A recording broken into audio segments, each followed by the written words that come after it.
This is KGW News at Sunrise. The key is not going to be the plan. The key will be in the implementation of the plan. That's Portland Mayor Ted Wheeler talking about a new and ambitious joint plan between the city and the county to get half of all homeless people off the streets by the end of next year. We'll walk you through some of the key parts of that plan in just a few minutes. As always on Sunrise, we also have Rod Hill's weather forecast this morning, along with this story from the National Weather Service, which is modifying local weather warning zones.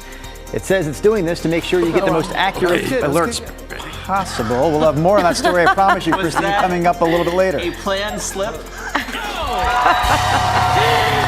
Okay, yeah, this was the next story we were going to talk about. Yeah, Jimmy Fallon there along with Cookie Monster and Elmo last night ahead of the season 2 premiere of his show Password. We'll have a full preview of this new show at 5:25. The password on this Tuesday morning, gang, is... How about weather? Yeah. Can we get back to the weather I was story? waiting for that. I was like, what's the password? It is a Tuesday morning, we know that for sure. You know, every now and then as a forecast, you have something and you're not really sure how to communicate it. But today is probably going to be the final rainy day we have for like a week. You guys okay? It's terrible. Are you I'm doing okay with that. Are you practicing being an actor right now? What is going on? A lot of drama Well, there. you know, this is just a bit of a shock to the system, right? We're going to ease you into some dry weather beginning tomorrow. Now, right now, it was a rainy night. It has been a really rainy morning. We've got snow-covered passes up in the Cascades, and we are picking up some absolute downpours on radar. I can't find reports, but the imagery makes you believe there might be some hail embedded in this. At any rate, it's at the very least incredibly heavy rain now moving into the Hillsborough area. So be advised, you might hear the skies just open up on this Tuesday morning. 49 degrees. Chris McGinnis reporting some breaks in the cloud cover on his commute in this morning. We have our day moving forward. I think the story here is showers most numerous this morning, becoming more scattered this afternoon. Chris, back to you. Thank you for that. And we start off with a TriMet alert this morning. The Max Red Line is disrupted for some emergency repair work near PDX. So right now they're using shuttle buses to run from PDX to the Mount Hood Avenue station. Obviously expect delays if that is part of your morning commute to the airport per se this morning. All right, let's switch gears. We'll take you up to North Portland. You can see the road spray on the roads this morning. I-5 up near Columbia Boulevard, Interstate 84, a little wet as well. Sylvan Hill wet, and to Rod's point, it is snowing up in the Cascades. Chains or traction tires required there. That is a live look in Government Camp, where we have snow-covered pass roads this morning, guys. All right, Chris, thank you for that update.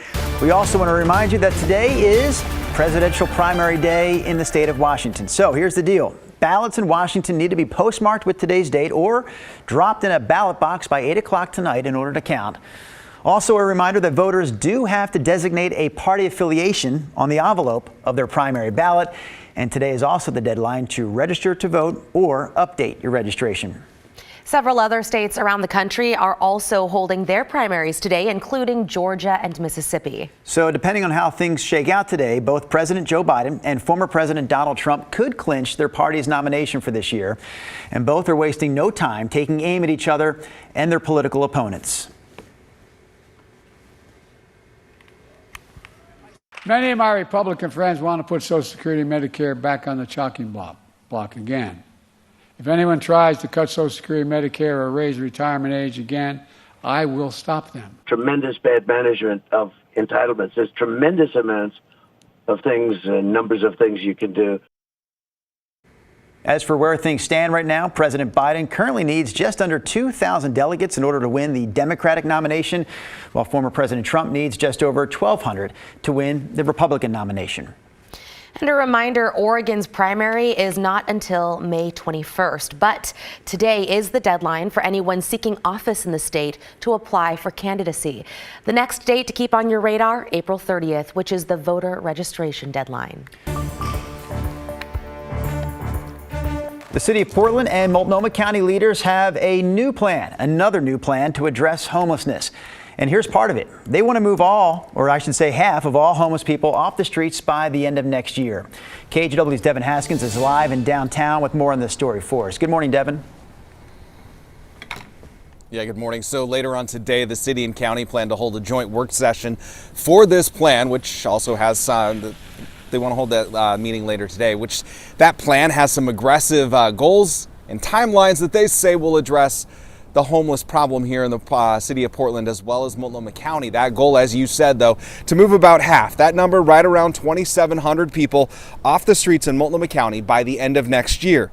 It includes taking action and forming some committees. So for the action part, they want to open 1,000 beds. They want 1,000 more shelter beds. They want to open hundreds more behavioral health beds and building more affordable housing. And make sure that 75% of people in supportive housing retain their housing at least 24 months after placement, Portland Mayor Ted Wheeler, though, not mincing words for those that don't want the help. For those who are offered help and do not seek it, I have minimal patience and perhaps a lack of empathy. We're working hard to give people a hand up so they can help themselves to get off the street and reconnect with the rest of their lives. If they say, I don't want to do it, well, then we will enforce the rules. So those rules he's talking about are the daytime camping ban, which hasn't been enforced yet because of a court ruling. They also want to hear from the public too. So there's a couple of virtual town hall meetings next week that you can attend. And the public comment period ends by the end of this month. And they say the plan should be finalized by the end of April. Back to you. Okay, thank you for that report, Devin. Before we get to Rod with your weather this morning, the National Weather Service here in Portland is improving the way it issues warning alerts for severe weather. KGW meteorologist Joe Ranieri explains. It's fair to say forecasting here in the Pacific Northwest can come with some challenges. You have the Pacific Ocean that modifies the air as fronts come in, and of course the gorge with its very cold winds that can quickly turn things icy, as we experienced earlier this winter. For the Portland metro area, we know that east side can get really impacted by the east winds from the gorge, but they may not always make it all the way into downtown Portland or even the west side. When we do see inclement weather, the National Weather Service will issue watches and warnings. Our zones were pretty large. The Portland metro zone ranged all the way from the West Hills on the west side and all the way east past Troutdale. Now the National Weather Service is making changes to make their advisories more specific. We took our zones, which are portions of our forecast area that are broken down into some smaller areas, and we broke them down even smaller. Heather Chandler Cooley is a lead meteorologist with the National Weather Service in Portland. She says their new system is a lot more detailed now. We analyzed all of the microclimates in our forecast area and decided what the new zones should be based on. The new zones look like this. Instead of being broken down into the coast area, valley, or the Cascades, it is now roughly about 25 zones, whereas before we had closer to 15 zones. Now the NWS can send an alert out for Zone 111, for example, which is Inner Portland Metro. Cooley says this will be really helpful in the winter months. So now we can issue winter weather advisories for, say, just the West Hills and leave downtown Portland out of it. Joe Ranieri, KGW News. You know, the fact is weather forecasting has largely improved in the last years because computers are able to compute much more data much more quickly, and that's improving the resolution, which is what that story was about. Now we can put out just a warning on your phone for the West Hills, where before, although the Weather Service would have had it in the verbiage exactly what was going on, the warning would have gone out to people from the West Hills to Gresham. But here's the problem. You got to be careful if you're going to really go that micro, because if your forecast isn't dead on correct, you're going to be pushing out those other warnings lickety-split that you didn't initially include. So I tried to explain it to my kids when defending your forecast. I said, Rod is not forecasting our neighborhood per se. He's forecasting the whole area. Region, yeah. Can't forecast for a single street, or can you? Oh, you've never slipped me a 20. I could. All right, here's a look at our... Give me the money. No. Here's a look at what's going on right now. That story, to add on to what Joe was saying, though, they didn't really get into it, but the day-to-day forecast is now putting out more actual forecast numbers for more communities. Now, I don't know if that's something that Apple and Samsung and all the phones are able to lock into. They never really share how they do their forecast, but you would like to think that there's actually going to be more accurate numbers on a daily basis, neighborhood to neighborhood to some degree. Okay, this is what we have left. in terms of watch warnings on the map. The wind threat never really popped yesterday, thank goodness, right? But we do have in white, the snow advisory. It's a winter weather advisory up in the Cascades for snow. And you can see the snow falling. They've had 8 inches over the past 24 hours at Timberline. And the passes are getting increasingly snow covered. It's not that cold up there. It's still 33 at Government Camp. But that is snow now starting to collect on Highway 26 near Santee Ann Pass at 31 degrees. And if anything, conditions through the morning hours will worsen up in the high country as snow continues to fall. And I do believe temperatures are actually going to get a little bit colder as snow levels dip down at least below 3,000 feet, maybe closer to 2. This is the final day of us just feeding directly off a cold batch of air.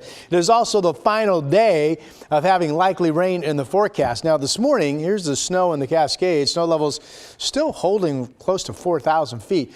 These heavy rain pockets in red may be containing some small hail. We know they're definitely producing some pounding rain coming into Hillsborough right now. So that threat of driving along and all of a sudden being caught in the downpour, absolutely real in the coming hours. Temperatures in the 40s, pretty comfortable. In fact, Portland's 49. The Dallas is now up to 41. It's 41 out in Baker City. Futurecast, what I want you to notice is the shower activity becomes increasingly scattered as we roll through the day today.